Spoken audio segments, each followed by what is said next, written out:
We're 50 seconds into the live. 2 people have joined us so far. Welcome to both of you. We'll begin shortly. I'm not wearing a watch.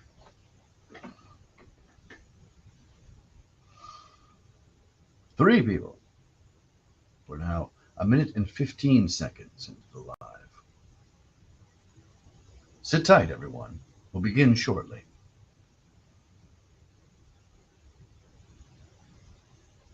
Perhaps I should come up with the "will begin shortly" messages that I can say before I start these things.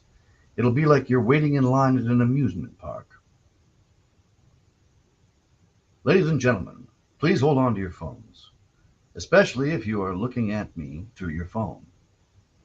Our show will begin shortly.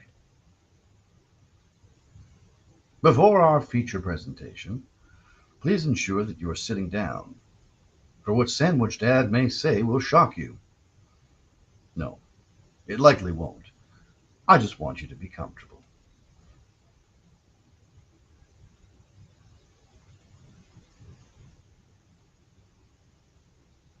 Five eyes on me. Welcome. Before we begin, I would ask everyone to again be seated. If you're driving, I hope you're only listening and not operating a motor vehicle. If you're sitting in the passenger seat of a motor vehicle, please turn the screen to yourself so your friend who is driving is not tempted to look over at the hideous sandwich man talking beside his posters. We are now 2 minutes and 50 seconds into the live, and there are 6 of you. Welcome. Our show will begin shortly. In order to manage expectations, the term show has an asterisk beside it. This is a live, unrehearsed pilot of a loose concept of a potential future podcast. Thank you for joining. 3 minutes and 20 seconds.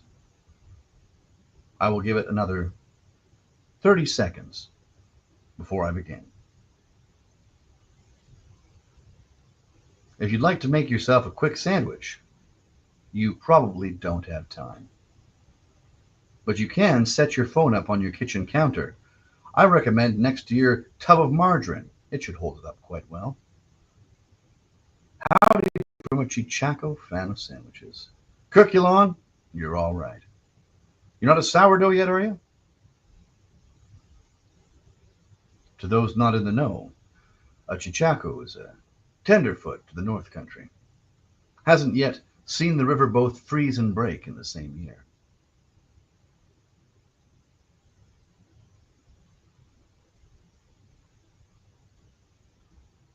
All right, we're now 4 minutes and 20 seconds into the podcast. But let's be serious, for this is about sandwiches. Hello, everyone. Welcome. I'm Sandwich Dad, and I want you to know the rest of the sandwich. Working title for a new podcast. It's going to be my solo podcast in which I pontificate more slowly. I get less excited. I have a basic idea of what I'm going to talk about based on my area of expertise, not specifically on sandwiches, but it will be on other fun things, such as the definition of sourdough and Chichaco, as Curculon has recently pointed out there. Christian on the sofa, Roy Rogers in his head and a smile on his face. Everyone saying hello from Steamboat Springs, Colorado. Welcome, Christian. Welcome to your family. I hope this live does not disappoint. It's not my intent to disappoint. It's my intent to test. You are all my wonderful sandwich-loving guinea pigs. I'm going to try to do this once a week.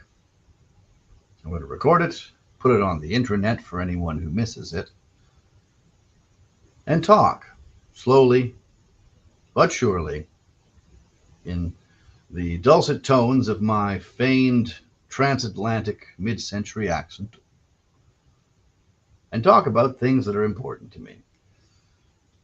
This idea was given to me by, first of all, my good friend, the admin at canada.gov.ca. If you don't follow canada.gov.ca, you should. He will be a future guest. But the admin and I were chatting the other day, and he said, "Why don't you just do a podcast?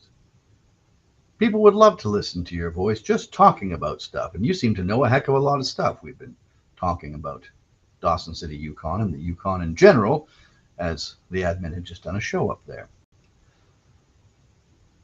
And I thought, you know what? When I lived up in Dawson City, Yukon, 'twas my job, paid by the federal government indeed, to pontificate about certain things. And 'twas my pleasure to do so occasionally in the historic Palace Grand Theatre, where the Friends of the Palace Grand Theatre once hosted a program called Klondike Home Companion, a homage to Prairie Home Companion. Not sure if you're familiar, but if you're an old fart who gets my Good Day and rest of the sandwich references, you'll probably also get the Prairie Home Companion reference. Now, if you're even older and Canadian, you might also understand the magic of the former host of the Vinyl Cafe, the dearly departed Stuart McLean.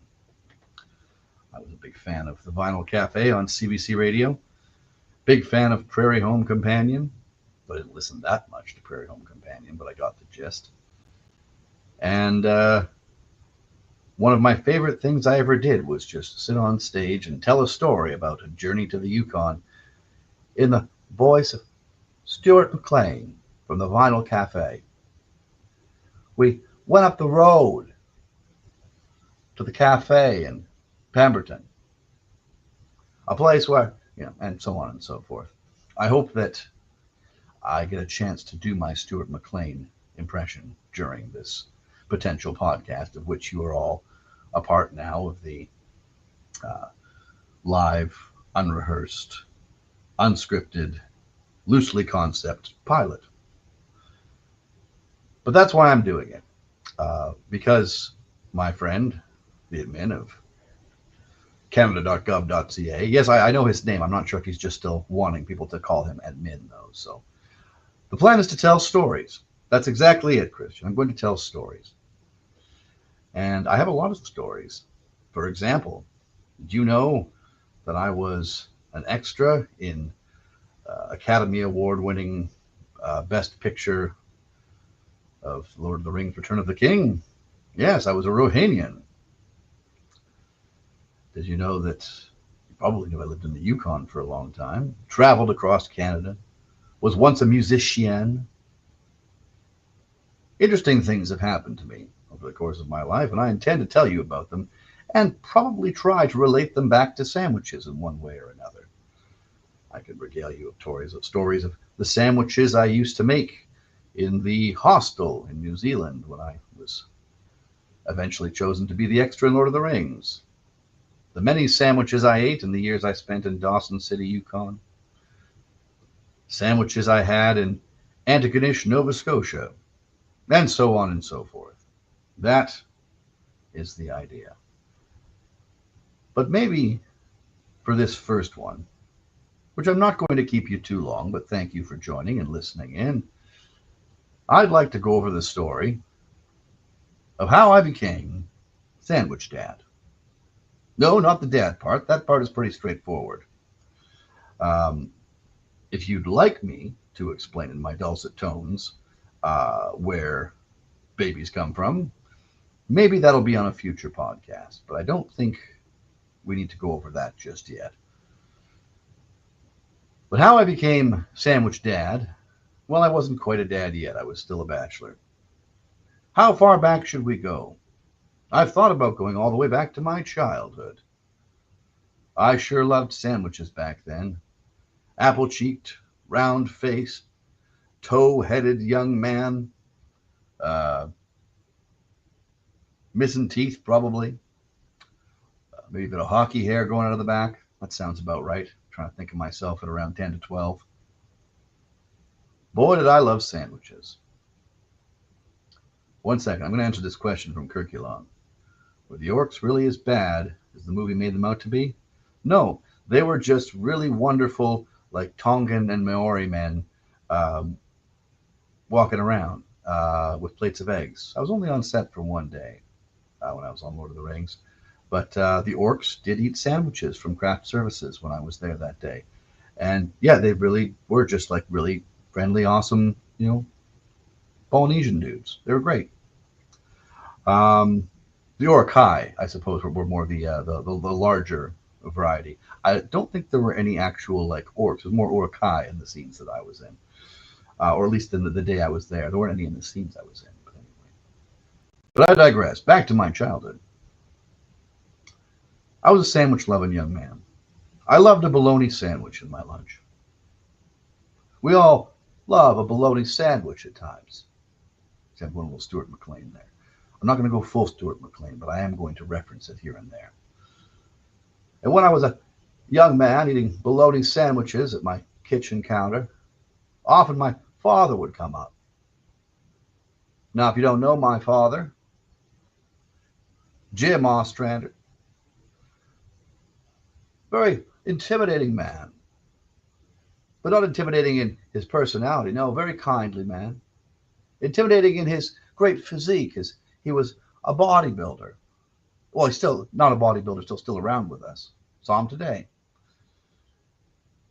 He was Mr. Canada, the 1987 Canadian heavyweight bodybuilding champion. And my dad was not a fan of the way that I used to make sandwiches with such nitrate-filled meats, such as bologna and garlic coiled sausages. Okay, I'll slip back out of Stuart McLean and back to Sandwich Dad now. Anyway, grandfather's sandwich, as I said, not a fan. Not a fan of the nitrate meats, which is what he called them. And he would watch me as I would make my bologna or garlic coil or ham or turkey sandwich. And he would stand there and he would laugh. Now, I sound a lot like my dad, so I can give you a pretty good impression of what it sounded like. Throw a bit more of a thick, not a thick, but like a bit of a prairie accent on there, and a very gleeful demeanor at this point in his life. What do you got going there, bud? You making a sandwich? Oh, yeah, don't forget those nitrate meats there. I didn't understand why he was laughing. He just liked to say nitrate meats. And he thought it was hilarious that I would eat them. Why would my son,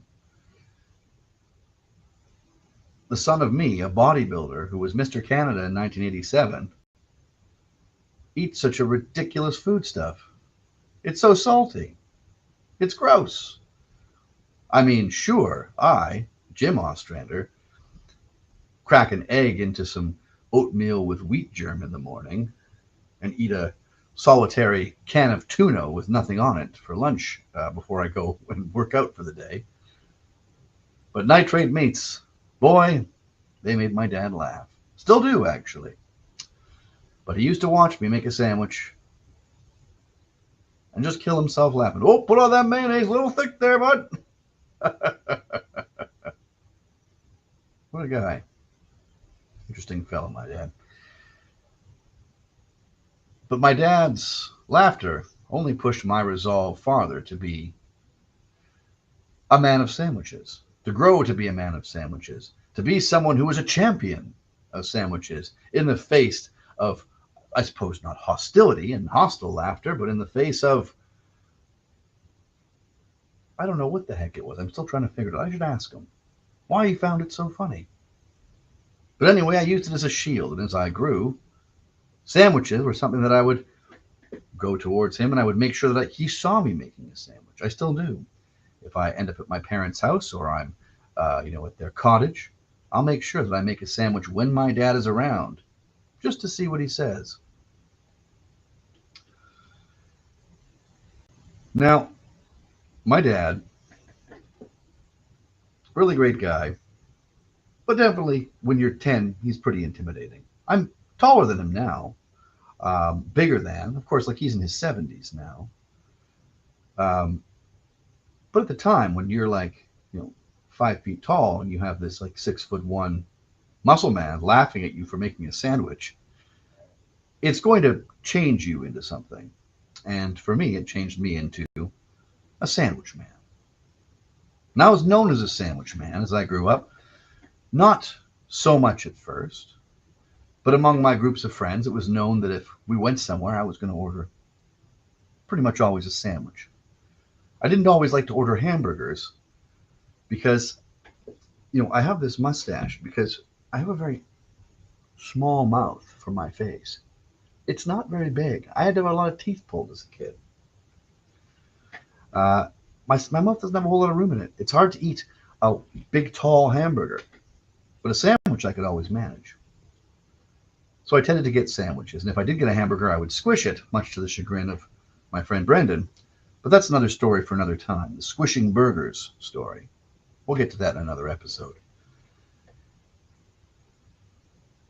But when it came to sandwiches, it's usually a clubhouse. In fact, I remember being 14, still sitting with my dad after a fishing trip and sitting in a diner, I can't remember which one, in La Ronge, Saskatchewan, up north, and ordering a clubhouse and thinking, I think my life would be really great if someday I could just travel around the province, or maybe the whole prairies, going to every small town diner and reviewing their clubhouse sandwiches. I was 14, so 28 years later, I'm pretty close to that dream. I'm not reviewing clubhouse sandwiches yet, but it's on the agenda. I'll get there. My good friend Early Pete, who you should also follow if you don't already, Pete Early out in Halifax, was doing a similar thing around Nova Scotia, going and checking on all the club sandwiches out there. And boy, was it nice to see that I'm in a community of people who reviews clubhouse sandwiches. The dream of 14-year-old me.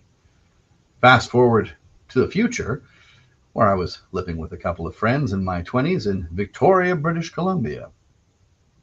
A surprisingly good sandwich town. Now, two things about Victoria. One is they have a really good Italian deli and import store. It's just called Italian Food Imports. But if you get the right person, they'll make you a sandwich that you'll think about many years later. When I thought about that sandwich that I'd eaten as often as I could at the Italian Food Import store in Victoria, I'd be hanging out with my roommates. We'd all be home at the same time, and we'd say, "Oh, should we all do something for dinner?" And I'd say, "Why don't we go to the Safeway?" For the Safeway is the only purveyor that I know, at the time, 2008 or so, the only purveyor of the lumberjack sandwich. To answer your question, Ryan, club sandwiches in the US and in Canada are very similar. It's poultry, bacon, tomato, lettuce, mayonnaise. Maybe people will throw ham and cheese in there too, depending on the restaurant you go to. Lots of different iterations, usually 3 pieces of bread cut into triangles, like the Mitch Hedberg routine. Xavier, it's a bit of an Andy Kaufman-esque routine. Kaufman, Stuart McLean, Garrison Keillor, minus the weirdness. Just chatting, testing out a new concept for a potential podcast. You're my live guinea pigs. Welcome. Back to the story. The Safeway in 2008. Now, I don't know if this was true in America. I can tell you it was true in most of Canada. That the only supermarket chain that was serving gigantic lumberjack sandwiches in 2008 was the Safeway. We would go to the Safeway on Foul Bay Road in Victoria, British Columbia. It's still there, I believe. And the three of us, my roommates and I, would pick up a lumberjack sandwich and cut it. We would try to cut it into 6 pieces so that we could each have 2. Usually, even the three of us wouldn't finish it, strapping young lads that we were. But it was probably my favorite meal. Was it the camaraderie or was it the sandwich? Maybe a bit of both. But I sure loved that sandwich. Fast forward to years later. Still, 2012. Not many chain grocery stores in Canada, and I believe still only Safeway was selling the lumberjack sandwich. At that time, I was living in Toronto, the 6, the T-Dot, Hogtown, the center of the universe. What's some other names for Toronto that people say? I don't know. But I was in Toronto. And the one thing they did not have in Eastern Canada, and yes, I'm calling Ontario Eastern Canada, but only because I'm from the West. It's east of where I am, usually. But Ontario East, they didn't have Safeways. Or at least they didn't in Ontario. But all I wanted for my birthday that year was 2012. All I wanted for my birthday, I didn't want a cake. I was on my own. My friends were working. I just wanted a giant goddamn sandwich. Man, did I ever crave that sandwich. Still do from time to time. But none of the other stores had it. The No Frills didn't have it. The Loblaws didn't have it. What are some other stores? The Metro didn't have it. None of the chains, at least none of the chains that were within distance of me in the West End of Toronto, none of them had it. So I took matters into my own hands, and I went to the No Frills in the Dufferin Mall. Yeah, you all know the No Frills in Dufferin Mall if you spent some time in Toronto. And I decided I was going to buy myself all the ingredients to make that lumberjack sandwich. At the time, it was pretty expensive. Loaf of bread, pretty cheap, like $1. Then you got to buy 3 kinds of meat. You got to make sure you have the ham, the turkey, the roast beef, some nice sliced cheddar. Make sure you have some mayo and some mustard, a tomato, and a big thing of lettuce. That was all you really needed. So I gathered it all up, put it back to my apartment, built my own giant lumberjack sandwich, very carefully looking at photos online. And then when my roommate and eventually some of my friends came by, I served them the sandwich instead of the cake. And that was when I really became known for sandwiches. That was when everyone would send me sandwich things. I was still a bachelor at the time, but sandwich things were coming my way left, right, and center. The next year, the girl I was dating gave me a sandwich. The only birthday sandwich in the last 13 years I've not made for myself. But it was still pretty good. She made it herself. And on it went, making more elaborate sandwiches every year. Until finally, I was known well enough for sandwiches that a friend of mine, Scott Brown, formerly of Sackville, Nova Scotia, Sackville, New Brunswick, was asking for advice on what he should take in a bagged lunch to his new job because he hadn't had a job where he needed to take a lunch in a while. And I thought, gave him some ideas, bologna sandwich, a few other ideas, and he commented back, "Sandwich Dad, logging on." I had the name. For that time, I was a father. If you really need me to explain how I went from Sandwich Bachelor to Sandwich Dad, we can talk about that privately. But on I went as Sandwich Dad, at least in my own head. And it came to my birthday again, and I was eating my giant sandwich on my back deck of my house in the Yukon, looking out at the wild, the grass growing, the mountains around me, the valley of the Takini River below, sitting there eating my giant sandwich, sitting with Sandwich Mom, and a lynx walked by, a Canada lynx, right through my backyard. And he stopped and he stared at me. Shouldn't put a gender on the lynx, it could have been. The lynx stared at me. It stopped and lied down in my backyard for a moment, and then moved on. At the time, I wondered what it meant. And I went and I asked my coworker, Saki, who was Tagish, Carcross Tagish First Nation. I was working in Carcross. And Saki was a wonderful wealth of, especially Yukon, Alaska, indigenous legends and meanings and things like that. And I asked, are there any stories that you know about lynx? And like, what do lynx sightings mean? Because it's not often you see a lynx. And she told me the only story that she knew from the elders about lynx was the story of a shapeshifter, a lynx who turned into a man and wooed this woman and lived with her for a while. But every day, the shape-shifting man, who was actually a lynx, would only ever bring her back rabbit. Every day it was rabbit. Rabbit, rabbit, rabbit. And eventually the woman got sick of it and, kicked that guy to the curb, that shape-shifting, rabbit-eating, rabbit-loving so-and-so. And it took me a minute to put it all together. If you don't know anything about the Canada lynx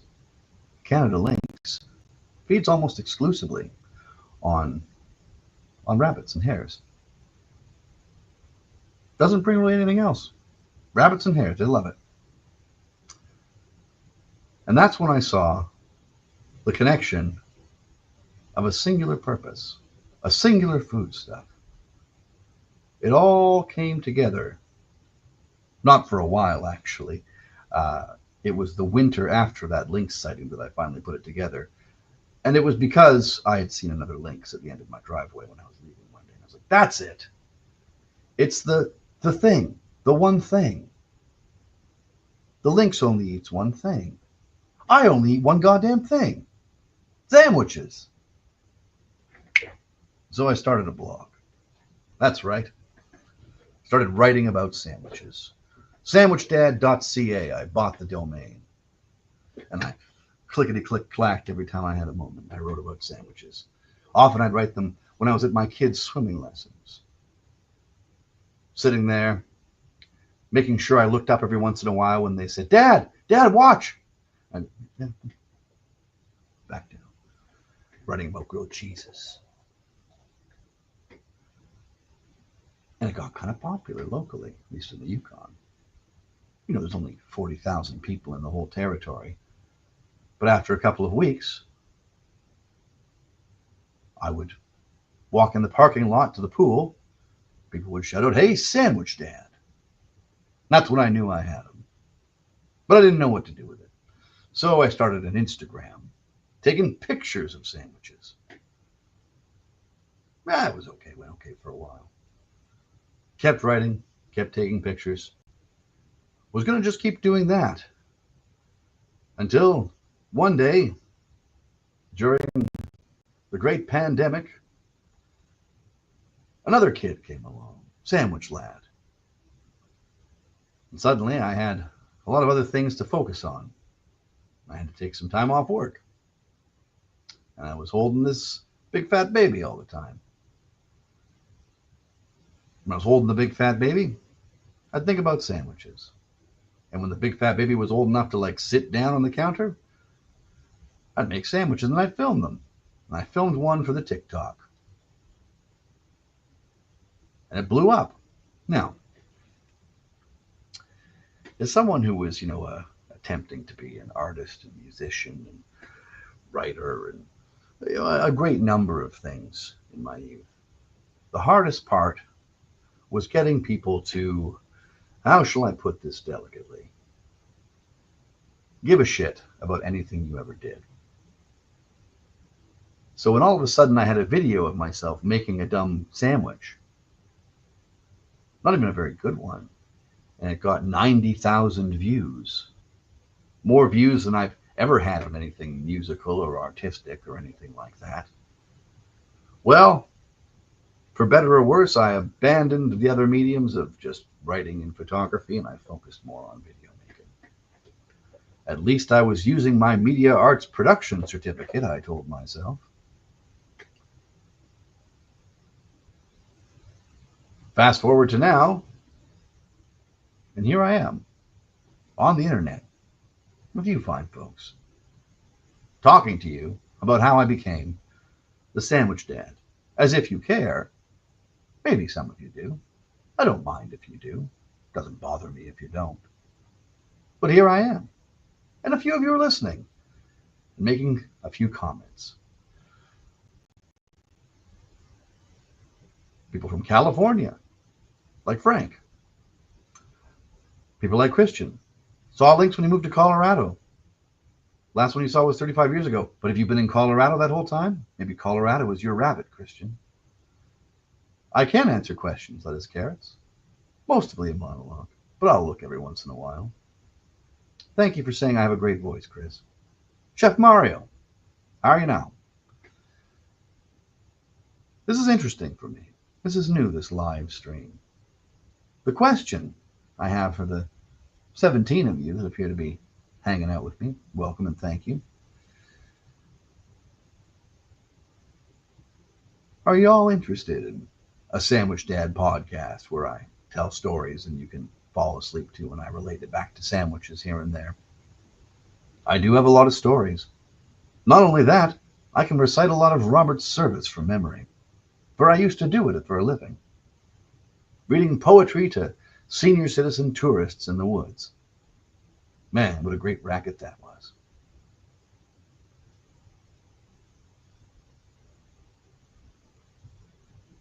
Lettuce Carrots, you sent me the homemade Duke's Mayo recipe. I tried to make it as close as I could.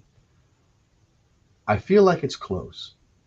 The thing I can never get it thick enough when I try to make my own homemade mayonnaise with Duke's. To be fair, I've been better at getting it thicker lately. And I haven't tried your recipe in probably a couple of years. That probably was the last time you sent that to me. So I couldn't say for sure if I could make it that same way. The problem I have, lettuce carrots, when I make homemade mayonnaise, is I'm still a little timid when it comes to seasoning my mayonnaise. And I notice that every time I'm like, oh, don't put too much in. You don't want to wreck it. You put too much in, it's going to wreck it. No, you have to put a lot in. That's what I've noticed when it comes to seasoning. And when we're talking about something like Duke's, you really have to, fill your boots a little with that, what you call it, apple cider vinegar. But I really appreciate the recipe and thank you. Thanks, Mountain Man.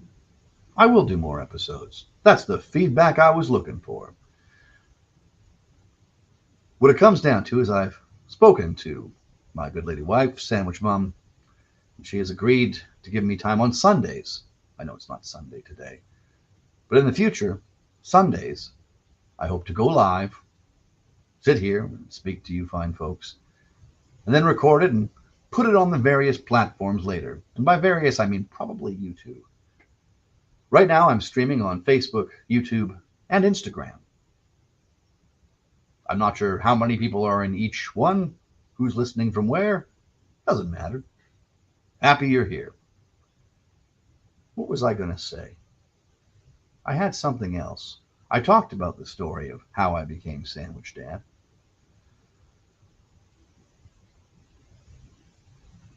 What else was I going to say? A professional would have notes. I do have notes, but I foolishly put them on my work computer, which I can't really access unless I'm at work. I should probably send them to myself so I can see them.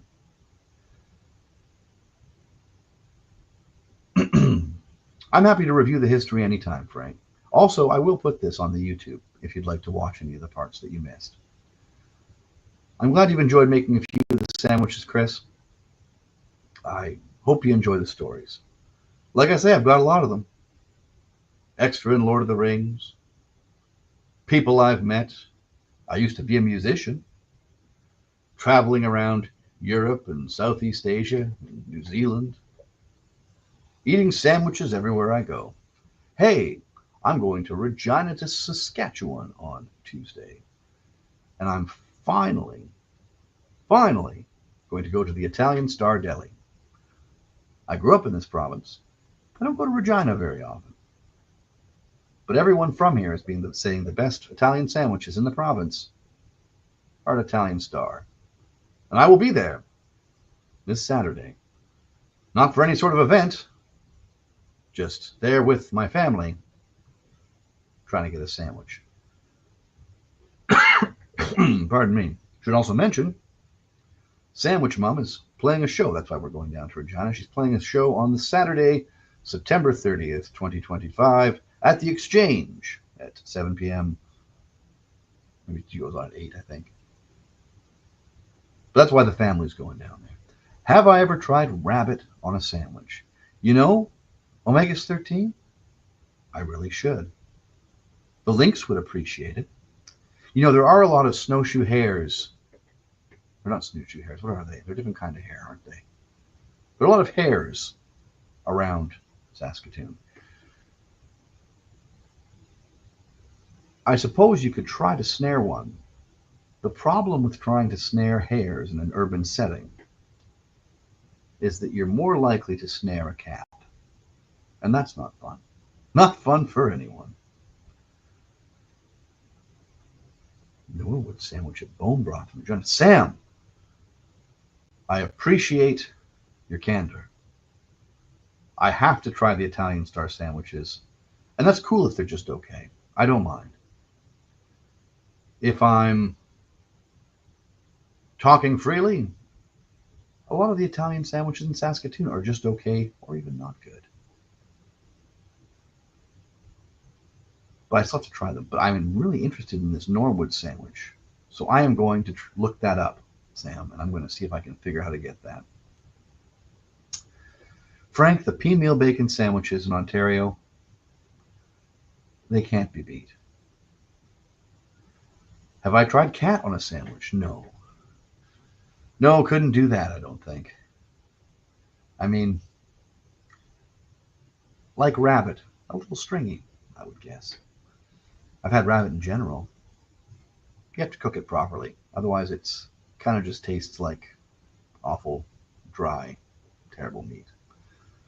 But I understand this probably isn't good podcasting. Without reading the comments, I should probably try. In any case, I was going to say something else.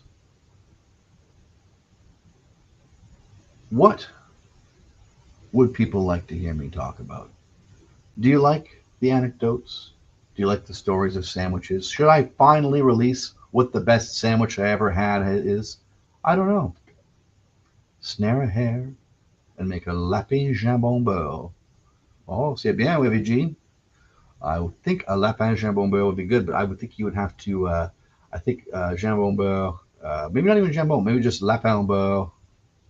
If you confit it, would be quite nice. That's what I'm thinking.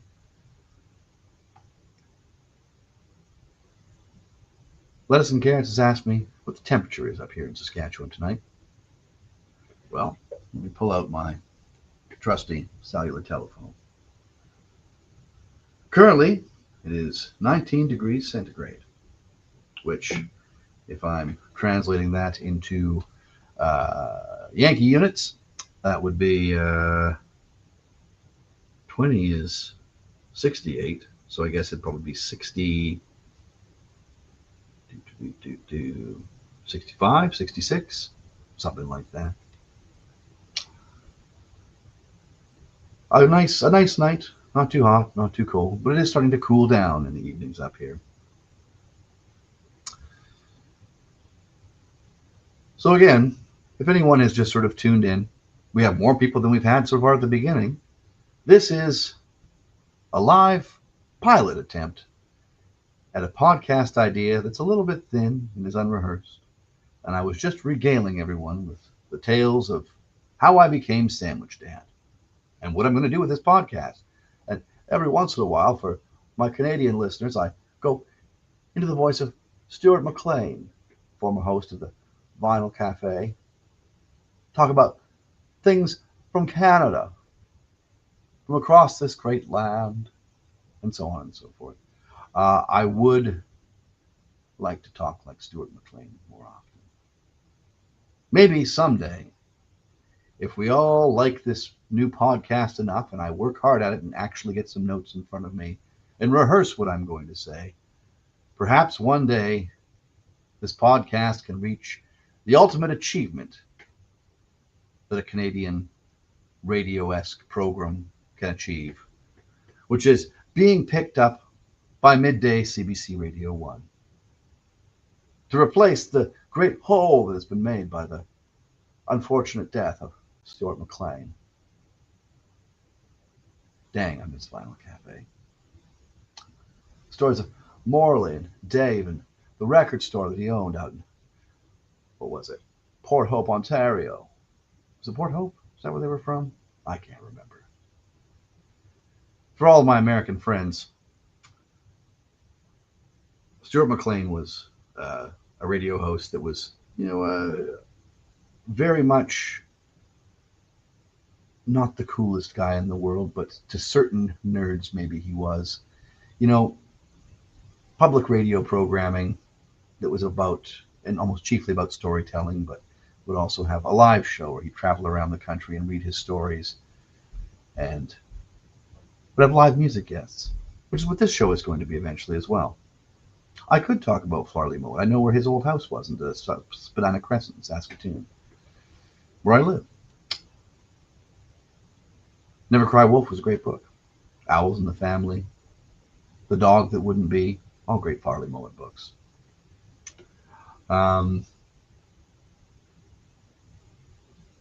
There was something else I wanted to say, and I can't remember what it was, but that doesn't matter. It's now been about 43 minutes. I want to keep these episodes to between 45 minutes and an hour, so I'm going to shut this down in just a few minutes here.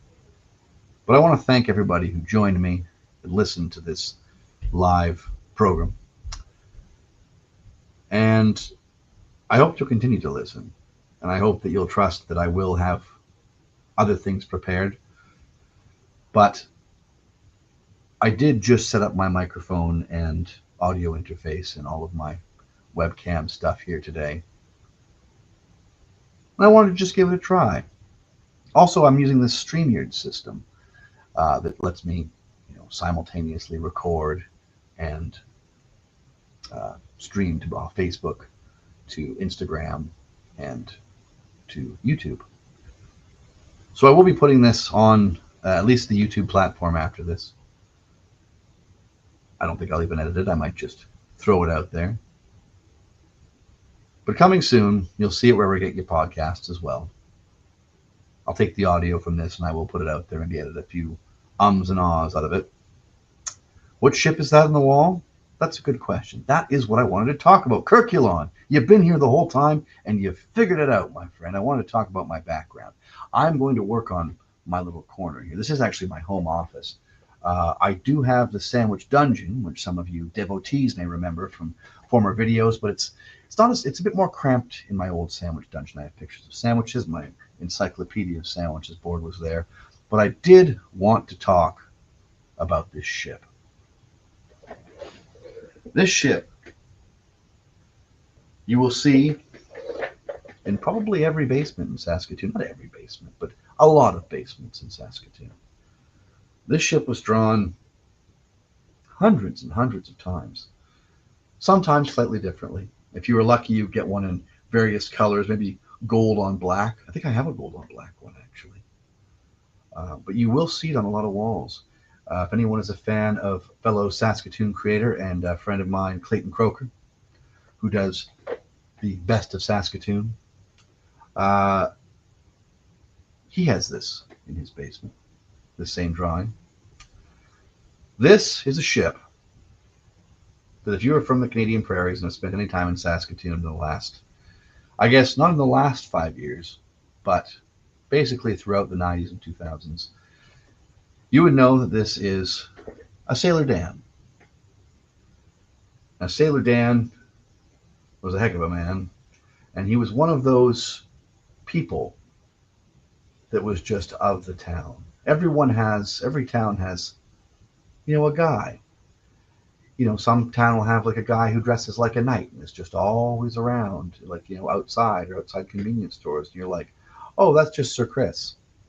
Or he's around all the time. It's like, oh, that's just like, Taco Jesus. Or, just got this. In Saskatoon, for most of my youth, we had Sailor Dan. And Sailor Dan, I don't believe was ever in the Navy. I chatted with him a lot when I was younger. But he would always draw this ship. Sometimes you get the 4-mast there like that. Sometimes only 3. Sometimes it'd be a 5-mast. I don't know. I can't think of all the ships he's drawn. He once drew me an anchor and said, "I love my brother Johnny." That was nice. I have a lot of Sailor Dan napkin drawings and things like that from over the years. Sadly, Sailor Dan passed away a number of years ago. And I mean, as anyone with, who is of the streets and has, various maybe mental health problems, he could be unsavory to some people. He was not welcome in a number of establishments, let's put it that way. I think the last time I saw him, I was bartending at an old place on Broadway called the Burning Beard. This was probably in 2016. And Dan came in, and they're like, "Oh, if you see Dan, you got to kick him out." But I always loved Dan. And so I chatted with him for a minute, and I got him to go with a glass of water and head on out. But I always liked Dan, though he did sometimes cause a bit of trouble. This particular Sailor Dan was framed for my birthday by Sandwich Mum a number of years ago. I bought this for, I think, $10 and 3 cigarettes, which was a good deal for a big Bristol board piece like that. My favorite Sailor Dan story was one time I was going out for cigarettes back when I used to smoke, and went to the Petro-Canada on Cumberland and 8th Street. And I got there, and Dan was hanging out with the guy who worked there, and they had to lock up the store for a few minutes. I can't remember the reason. But I went out, and I was like, shoot, I was going to buy some smoke, so I guess I'll have to go on without him. And Dan, the gentleman that he was hanging out with, the employee locked out of the store, was like, "I got some smokes for you, brother." And Dan gave me 3 cigarettes. So I guess it only cost me $10 because he eventually paid me back the cigarettes. Fond memories. I'm sure that there are people out there who have less fond memories of Dan, but that said, a lot of basements in Saskatoon have a framed ship like this, and mine is no different. And that's a bit of the story of Sailor Dan. I should do some research and find out some more, because that would be a good expanded story. He did tell me a bit about his life. He had a brother who was in the Navy, who maybe died in the Navy is what happened. His brother's name was John, which was maybe why he liked me so much. But I definitely have more about that kind of thing. And that's what I want to kind of do in this podcast, is tell those stories. But as I mentioned earlier, I came into this kind of just winging it. This is the pilot, the unprepared, thin premise pilot. And I will have guests as well. I don't know if anyone read the description that I wrote for this, but I plan on having guests every once in a while as well, whether they be, Canadian musicians or other internet personalities, sandwich friends. I've got a list already, and I've got at least one booked. The first guest, I believe, is going to be the admin of canada.gov.ca. Good guy, that man. But this is where I intend to leave you, sandwich fans. It's been lovely chatting with you. I hope that you've got a bit of an idea of who I am, what I'm going to do. I hope that people will listen when this podcast comes out. The working title currently is exactly how I'm going to end this episode. You know a bit more about me and how I started off as Sandwich Dad. You know a bit more about Sailor Dan. You know a bit more about, what the hell else did I talk about? What I know about lynx. Saw my time in the Yukon. And if you ever want to revisit it, for any reason, to fall asleep maybe, you're welcome to do that, as I will be putting this up on the places you get your podcasts and probably on the YouTube as well. So thank you so much to all of you for listening in. Thank you for your comments. I'll be sure to read them more out loud next time because that makes probably for better audio for folks who are listening without watching the video or seeing any of the comments. But safe to say for now, I will say, Sandwich Dad, and now you know the rest of the sandwich. Sandwich Dad.